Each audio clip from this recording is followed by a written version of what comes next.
Bihira raw ang eksenang ito para sa mga ama. Hindi na kasi matandaan ni Roldan ang huling pagkakataong magkakasama silang sumamba.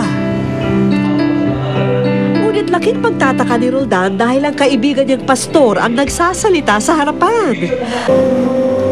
Ngayong hapon, narito po tayo para magpasalamat sa ating Diyos sa lahat ng kanyang ginawang kaputihan sa bawat isa sa atin.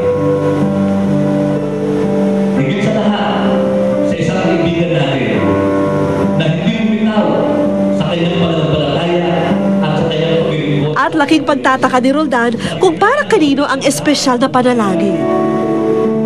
Ang araw na ito ay para sa iyo, Brother Roldan Aquino.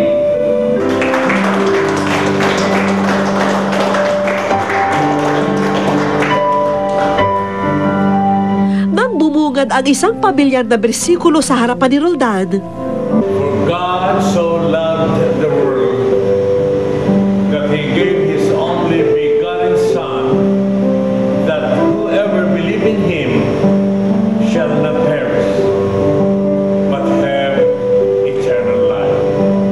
ang mga katagang ito, maibigan din niya kaya?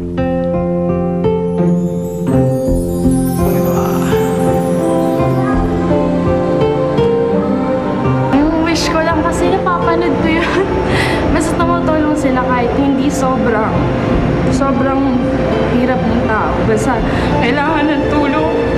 Tumutulong sila. Kaya, pamilya talaga. Sabi ko ito muna pa lang eh.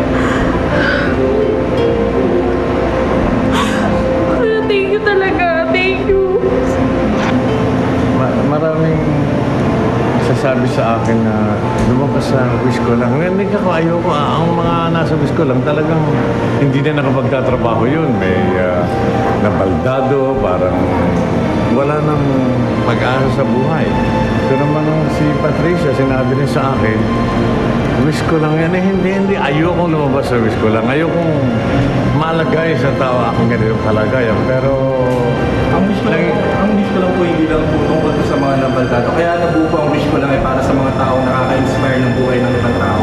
Mali ko yung notion na mali yung aking paniniwala. Ngayon, nung makita kong wish ko lang, ano pang masasabi ko dahil sa narito ako sa wish ko lang, tinatanggap ko itong aking katayuan ngayon. Salamat at maraming nakaunawa at ako na may naliligayahan dahil sa iyong programa na ayoko sana akong sumama dyan ay ikiniligaya ko sa mga sandali. Maraming salamat sa Diyos.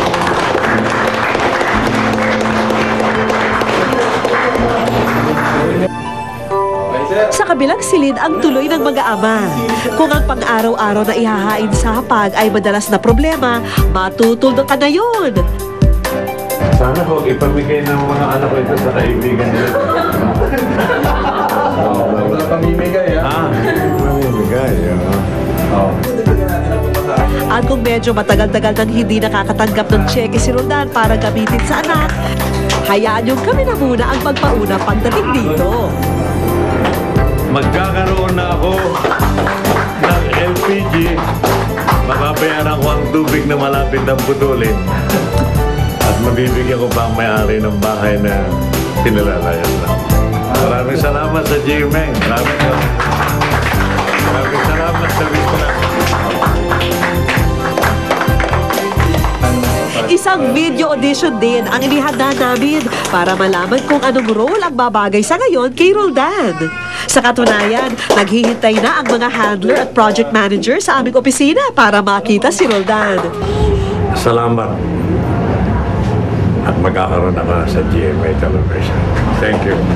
I love you, GMA!